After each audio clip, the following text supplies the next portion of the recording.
Boa noite, pessoal. Professor Guilherme, de Biologia, comentando a segunda fase da Unifesp para as vagas de 2011. Dessa vez, a Unifesp apresentou uma prova surpreendentemente fácil. Fácil ao que tem sido histórico, né, das provas da Unifesp. Uma prova de 5 questões bem elaboradas, enunciado claro. Algumas questões exigiam uma resposta muito ampla, né? um exercício de seleção de temas dentro da resposta, tá? Mas nada de muito assombroso, nem nada. O aluno deve ter ficado, talvez até um pouco decepcionado, né? O aluno que se prepara para uma medicina Unifesp, por exemplo, se prepara muito bem, né? Desce aos detalhes de cada tópico da matéria e, nesse caso, ele não usou toda a sua preparação, né? Vamos às questões, então. A primeira questão, uma questão de biologia celular. É colocada uma figura que você está vendo aí na sua tela, onde é um pequeno trecho de um tecido vegetal, né, com algumas células. Nessas células ele destaca duas estruturas. A número 1, a setinha indica aí a parede celular, e a número 2 indicando cloroplastos. Então vamos aos itens.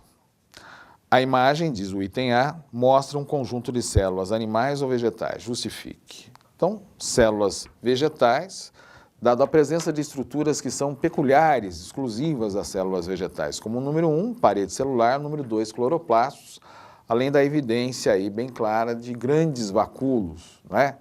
Típicas também de célula vegetal. Ok? Fácil. Dê o nome das estruturas apontadas em 1 e 2 e explique suas funções. Número 1, parede celular, tem função esquelética, né, de sustentação dos tecidos vegetais, proteção mecânica e também está ligada à regulação da tendência que a célula vegetal tem a trocar água com células circundantes ou com o próprio meio, né? Quando a gente estuda relações hídricas das células vegetais, a gente vê que a tendência da célula vegetal a absorver a água é diretamente proporcional à pressão osmótica, principalmente exercida pelo vacúolo, e inversamente proporcional à resistência da parede celular. Ok? Questão de nível básico. Vamos à segunda questão. Uma questão de biologia animal, grupos animais vertebrados. Os répteis foram o primeiro grupo de vertebrados a conquistar o ambiente terrestre de forma plena. Os répteis modernos estão classificados em 3 principais ordens. Dê um exemplo de uma espécie pertencente a cada uma dessas ordens. E o item B explique quais foram as adaptações necessárias para que os répteis pudessem viver no ambiente terrestre. Então, resposta do item A, 3 ordens principais, a ordem dos quelônios, né, ou testudíneos, a ordem dos crocodilianos e a ordem dos escamados. Testudines, tartarugas, né, os jabutis, crocodilianos, jacarés, crocodilos, aligatores e dos escamados, cobras e lagartos.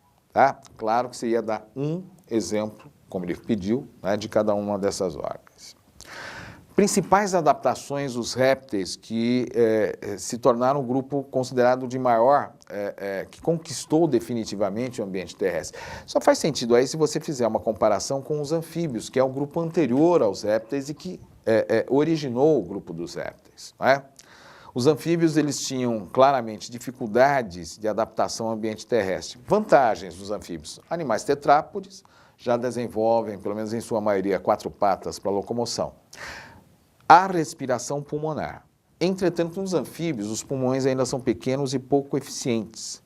E eles acabam compensando isso com a utilização da pele como estrutura respiratória. Para isso, a pele deve ser fina, deve ser considerada ou conservada úmida e, obviamente, permeável.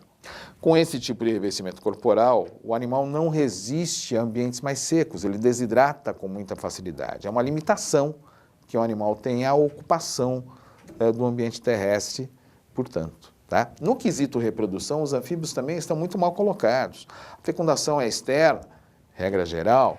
O ovo é aquático, regra geral. A larva, o tal do girino, é aquático, tá? Também regra geral. A larva, por exemplo, respira por brânquias, né? Não apresenta 4 patas, há uma cauda própria para a natação. Na evolução para os répteis, vários desses problemas adaptativos se resolvem. Então, primeiro, a respiração se torna exclusivamente pulmonar através do melhoramento, né, dos pulmões. Com isso, a pele tem a oportunidade de sofrer espessamento, ganha grandes quantidades da proteína queratina, tornando-se uma pele mais forte mecanicamente, mais resistente e hipermeabilizada. Isso é um quesito importante para quem quer ocupar ambientes mais secos, tá? No quesito reprodução, os répteis completaram a adaptação. Passaram a ter fecundação interna, com todas as adaptações, os ajustes anatômicos, fisiológicos e comportamentais que isso exige, né? O ovo ganhou uma casca córnea calcária, uma casca feita de queratina com adição de cálcio, né? Uma casca impermeabilizante protetora, e o embrião desenvolveu anexos embrionários, como o âmnio, como o alantoide, né? Como a membrana serosa. Ok? Com isso, os répteis realmente ampliaram a ocupação do ambiente terrestre para além dos ambientes úmidos, nos quais são restritos os anfíbios. Tá legal? Tá aí, então, a questão 2. Questão número 3, uma questão de ecologia. Capaifera Langsdorff é uma árvore de grande porte amplamente distribuída pelo Brasil e conhecida popularmente como copaíba. A dispersão das sementes da copaíba é feita por aves frugívoras. Indique, diz o item A, e explique objetivamente a relação ecológica que se estabelece entre a copaíba e as aves frugívoras. Bom, pessoal, a copaíba é uma espécie, então, que, digamos assim, usa espécies de animais que comem os seus frutos para a dispersão da semente. Ou seja, esses animais, como as aves frugívoras mencionadas na questão, ganham alimento e, com isso, aumentam a dispersão, né, dos embriões, ou seja, dos indivíduos, né, por um território cada vez maior, tá? Portanto, uma relação onde há mútuo benefício. As árvores ganham, são beneficiadas pelas aves e as aves, por sua vez, também são beneficiadas pela espécie de planta. Nesse caso, nós temos uma interação do tipo protocooperação. Por que não mutualismo? Porque não há obrigatoriedade, ou seja, não há entre os indivíduos a dependência total para a sobrevivência. Tá? São vários tipos de espécies que podem fazer a dispersão das sementes da árvore, né? E o indivíduo também não tem obrigatoriamente depender das aves para sobreviver. Então, protocooperação é a melhor opção. Tá? O item B, considerando que as sementes poderiam germinar ao redor da planta-mãe, por que a dispersão é importante para a espécie vegetal? O item aí menciona a questão de que, uma vez que não haja uma grande dispersão, as sementes caem no chão e germinam próximos à planta-mãe, vão ter que enfrentar uma competição com a planta-mãe. Tá? Competição pelo quê? Tanto pelos nutrientes do solo, como também pela luz.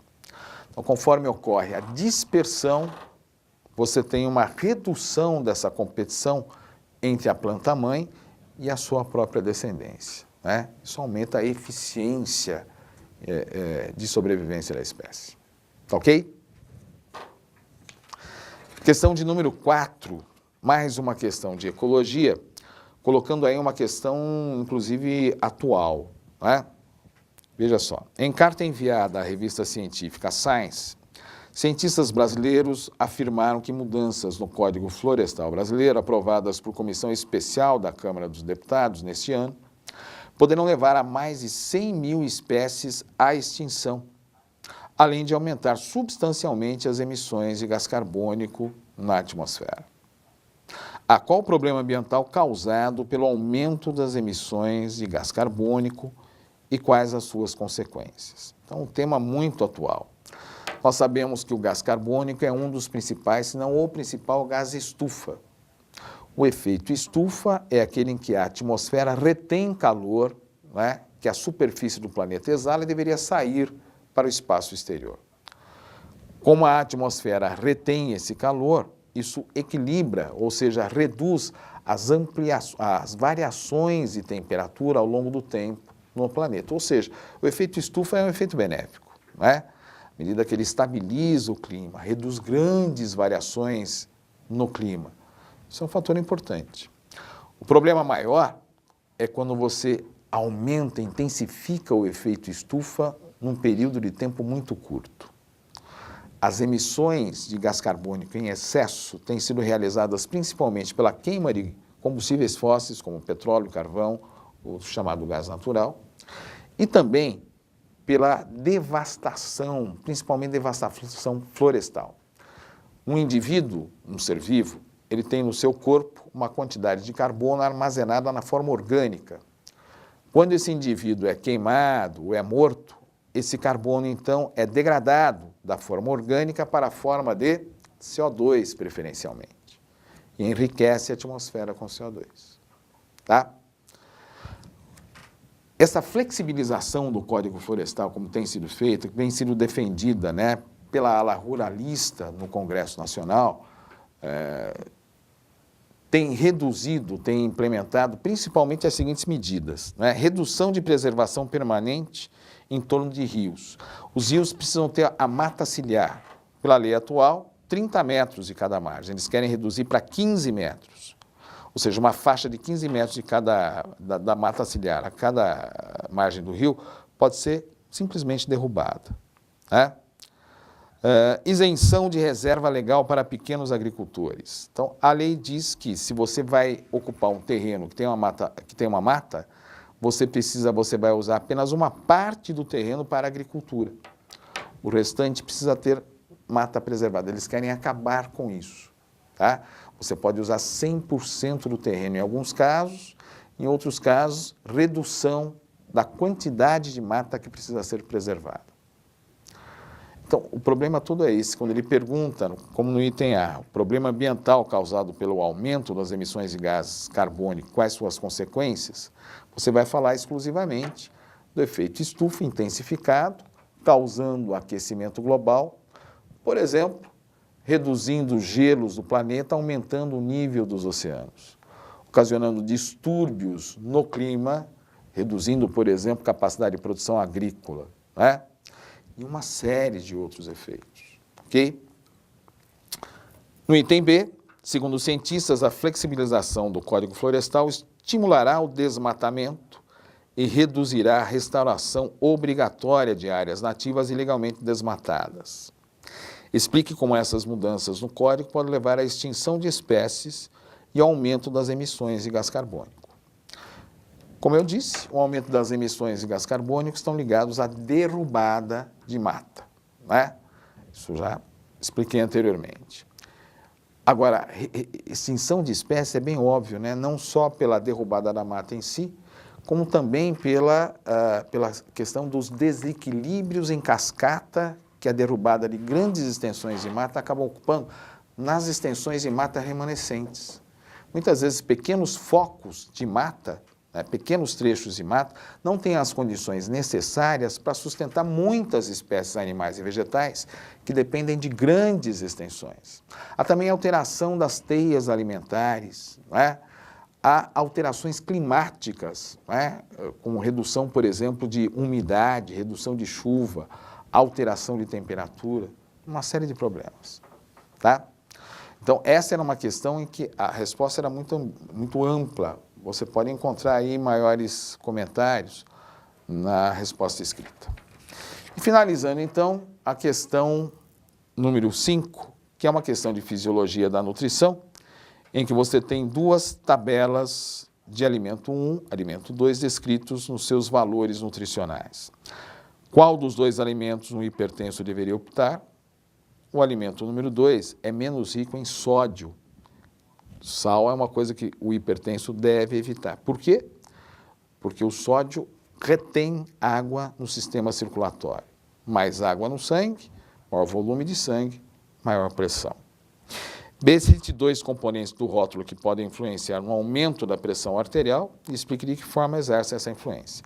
O sódio, já explicado, gorduras podem produzir obliterações internas, os chamados ateromas dos vasos sanguíneos.